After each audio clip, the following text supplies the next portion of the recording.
Hello everyone, आज हम पढ़ेंगे कबीर का जीवन परिचय।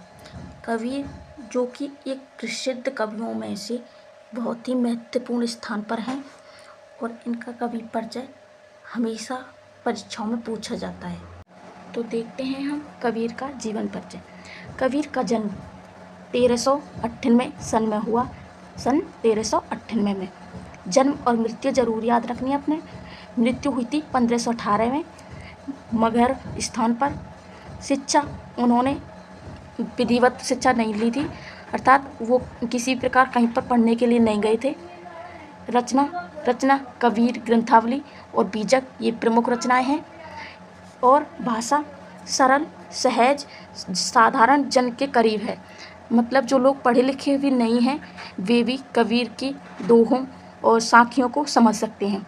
जैसे एक है गुरु गोविंदो खड़े का किला गुपाए, और दूसरा है बड़ा भैया तो क्या भैया जैसे पेड़ खजूर, जैसी अच्छे दोहे और साखियाँ जिन्हें साधारण व्यक्ति भी समझ सकता है।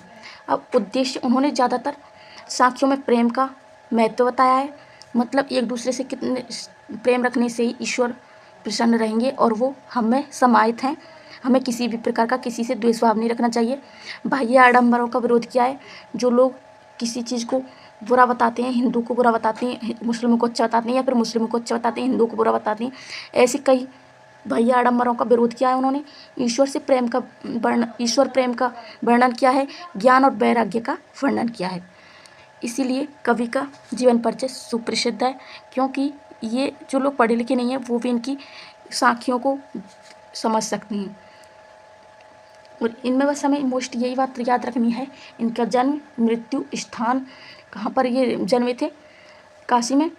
और शिक्षा कामली रचना कौन कौन सी इनकी प्रमुख दो ही रचनाएं, कबीर ग्रंथावली और बीजक, ये याद रखना। और इसे हम बढ़ा चढ़ा करके लिख सकते हैं जिससे हमें पूरे से पूरे नंबर मिल सके।